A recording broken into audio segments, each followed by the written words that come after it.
beleza? Aqui quem está falando com vocês é o professor Glauber Guia. Estou trazendo hoje mais uma aula de geografia e hoje geografia física de um assunto que é batata em vestibular, que é em Enem. A gente sempre está trabalhando esse assunto fundamental para nós, que é o assunto de clima, tá? Vamos fazer duas aulas sobre climas. Hoje a gente vai falar sobre elementos e fatores climáticos juntamente com as massas de ar. Na próxima aula nós faremos especificamente sobre os climas do Brasil, beleza? Galera, estou aqui divulgando para vocês um mapa mental muito legal com os fatores e os elementos climáticos em parceria com a GeoFix, tá? Um brother nosso aí, Rafael Souza, está produzindo alguns materiais, está disponibilizando para a gente. Eu estou mandando para vocês aí esse material que está aparecendo aqui. Então, veja bem, gente, você vê que ele coloca tudo bem explicado. Se vocês quiserem fazer esse resumo em casa, massa, tá? Parceria aí, professor Glauber Guia com GeoFix. Vamos lá, gente. Primeiro que a gente precisa entender qual é a diferença entre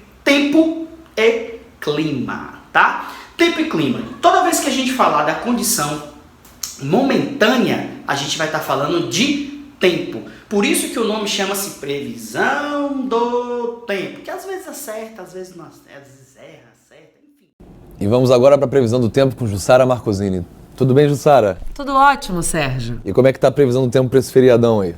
Bom, Sérgio, a temperatura varia bastante durante essa semana. Na região sul teremos sol. O sol aparece durante toda a manhã, mas durante a noite teremos pancadas de chuva. A temperatura varia em torno de...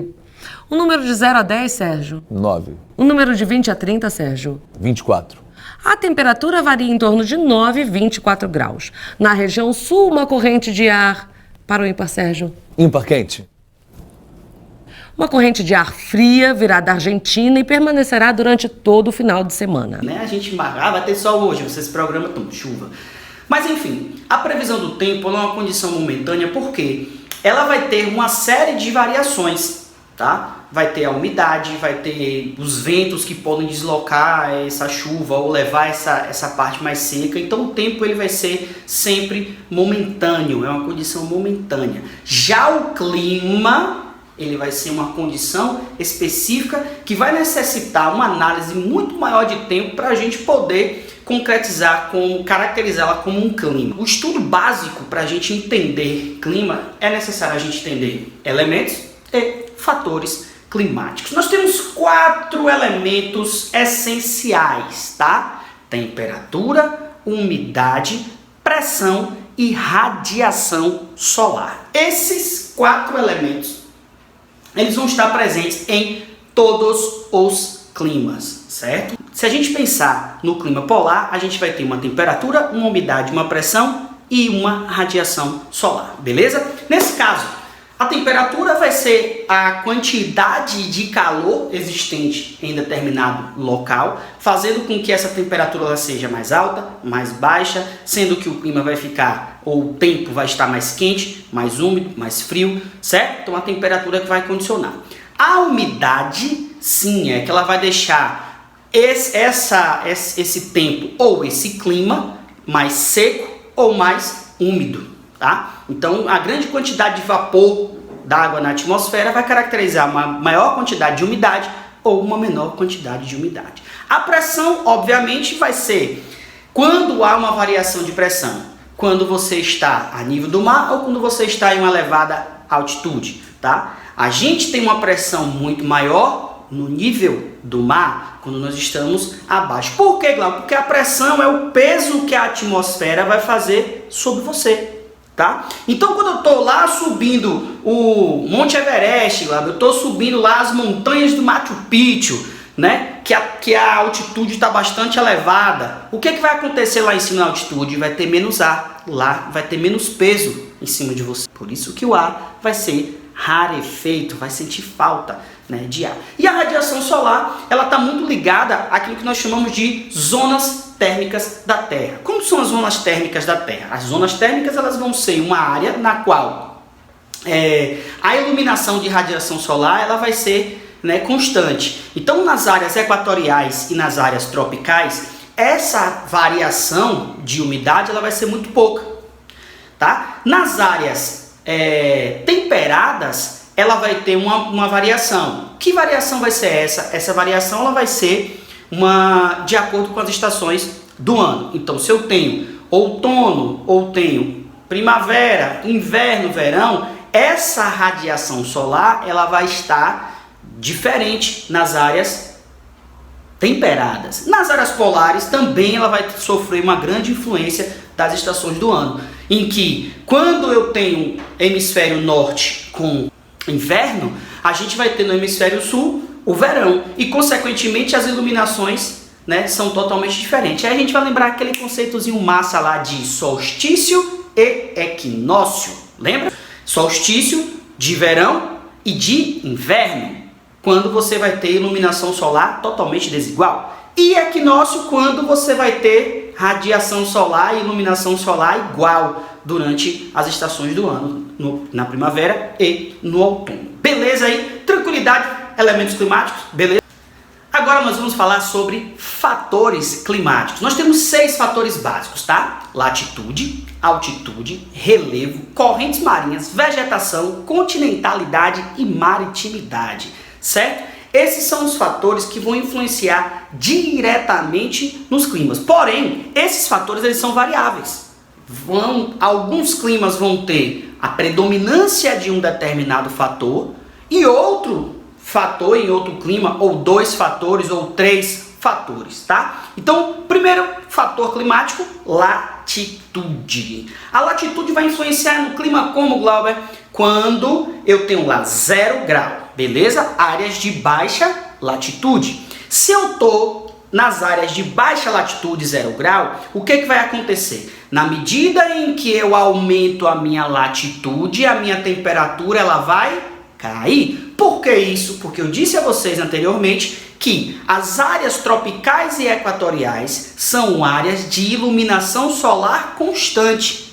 Então você só vai ter uma mudança de temperatura na medida em que você vai para o sul, aumentando a sua latitude, para o norte, aumentando também a sua latitude. A altitude é um outro fator que vai ocorrer o seguinte: quanto maior for minha altitude, menor também será a minha temperatura. Vamos dar um exemplo agora aqui na Bahia. Vitória da Conquista, 932 metros de altitude. Lá, naturalmente, você vai ter uma temperatura mais baixa. Por conta desse fator, ela vai vai ter influências, né, durante o ano. É o fim do mundo, gente. Isso aí é o fim do mundo.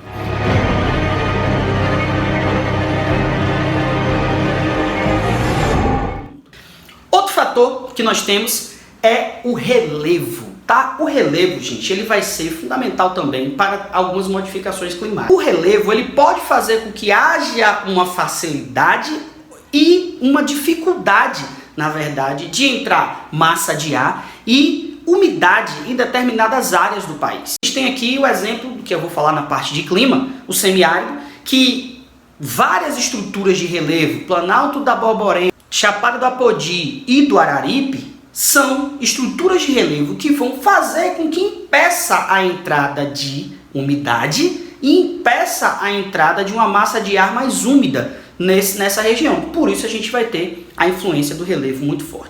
Vegetação. Áreas em que você tem uma grande presença de vegetação, naturalmente você vai ter uma grande presença de umidade, consequentemente de chuva. E isso faz com que a gente tenha uma variação muito boa. Por falar em chuva, quais são os 3 tipos de chuva que nós temos? A chuva convectiva, a chuva orográfica e a chuva frontal, tá? Rapidamente, chuva convectiva é aquela que é no verão, rápida, né? E de grande intensidade, ou seja, aquele famoso pé d'água, toró, que vai ter normalmente no verão. A chuva frontal ela vai ser o encontro de 2 massas de ar, uma quente e uma fria, que vai normalmente ocorrer aqui no nosso país na época de inverno. E a chuva orográfica vai ser aquela justamente que vai ter influência do relevo, né? Uma estrutura de relevo que impede com que a massa de ar e essa umidade e essa chuva chegue até uma outra determinada área. Um outro fator muito forte que nós temos é correntes marítimas. As correntes marítimas, gente, elas vão atuar da seguinte forma: como corrente quente ou como corrente fria. Se a corrente for muito quente, o que vai acontecer com essa água oceânica? Ela vai, obviamente, aquecer. Consequentemente, vai evaporar a maior quantidade de vapor d'água, que consequentemente vai gerar chuva. Por outro lado, as correntes frias, o que vai ocorrer? Ela vai diminuir a evaporação e, consequentemente, diminuição de chuva. Então, normalmente, áreas que você tem desertos próximos a oceanos, né, você vai ter uma presença forte de correntes frias. Um outro fator climático que nós temos chama-se continentalidade e maritimidade. Essas duas aí também são fundamentais. Várias questões de prova caem em relação à maritimidade e à continentalidade. Maritimidade, obviamente, um local que está próximo ao mar que vai receber essa influência, ou seja, uma maior umidade, uma maior quantidade de chuva. Na medida em que eu adentro ao interior do país, as umidades elas vão diminuindo e o efeito da continentalidade ela vai atuando mais fortemente. Aí você pega lá Brasília, Goiânia, né, Palmas no Tocantins, Campo Grande, são cidades que estão bem ao interior do país que vai sofrer muito mais a influência da continentalidade do que da maritimidade. E para fechar, nossas massas de ar. O que são massas de ar? É uma porção da atmosfera, né, com características de pressão, temperatura e umidade característicos dos seus locais de origem. É como se fosse um ventiladorzinho que ficasse jogando, né, essa umidade, essa temperatura para determinadas distâncias no país. E as massas de ar são fundamentais para a gente entender também a dinâmica climática. Nós temos 5 massas de ar muito fortes que atuam aqui no país. Massa equatorial continental, massa equatorial atlântica, massa tropical atlântica, massa tropical continental e a massa polar atlântica.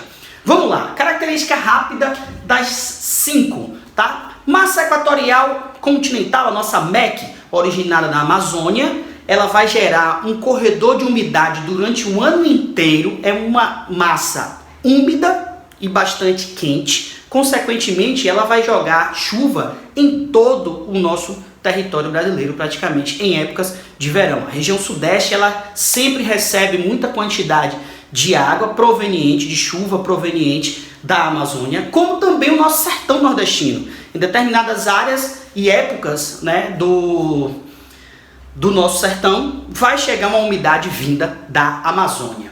A massa equatorial atlântica, ela vai ser, né, originada no Oceano Atlântico, obviamente, no norte do Nordeste e no Nordeste da região Norte. Tá? Ela vai ficar ali por volta perto do Ceará, do Maranhão, do Piauí, entra um pouquinho, né, ali na região do Pará. Vai ser úmida, vai ser quente e ela vai jogar a umidade basicamente ali em toda aquela região.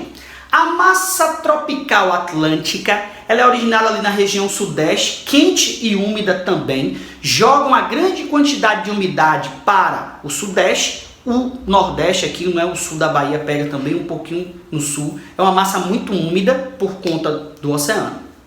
Já a massa tropical continental, ela vai ser quente e seca, ela vai ser originada lá na depressão do Chaco, certo? Uma área que vai ter uma certa depressão que vai vir ventos quentes e secos oriundos, né, dessa região que vai adentrar o território brasileiro.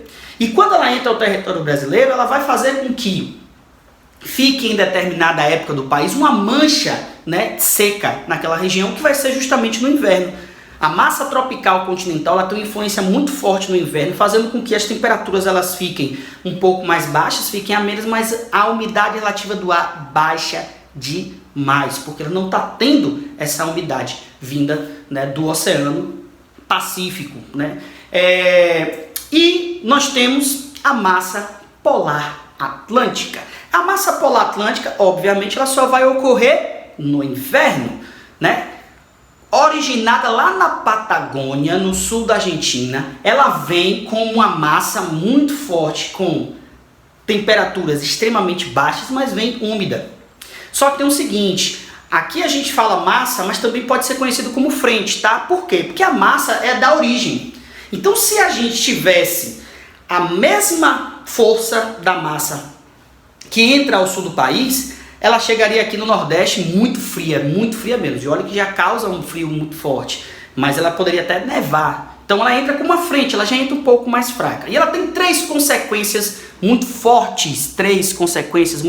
A primeira, causar geada e neve no sul do país. Tá? Então toda vez que a massa polar atlântica, Maria Júlia Coutinho vai dizer, as temperaturas agora vão derrubar no sul do país, porque está entrando a massa polar atlântica. Já saiba que vai nevar e que vai gear, né, nessas áreas do sul do país. A segunda consequência, chuva frontal até o nosso litoral nordestino.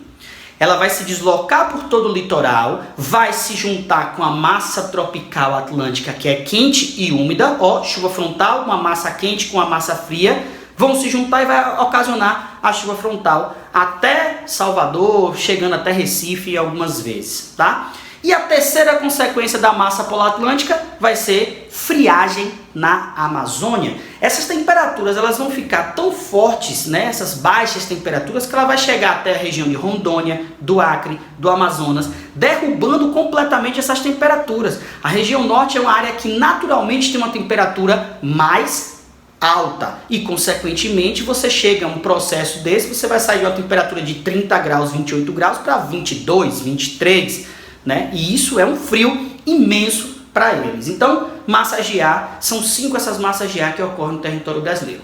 Então, galera, tudo certo? Pegou aí os conceitos, pegou os elementos, os fatores climáticos? Então, se você gostou desse vídeo, clica aí no se inscrever, dá um curtir, compartilha para seus colegas, veja se você gostou. E o próximo vídeo que a gente vai fazer já vai falando especificamente sobre climas do Brasil. E eu aguardo você lá, beleza? Valeu, galera, um abraço!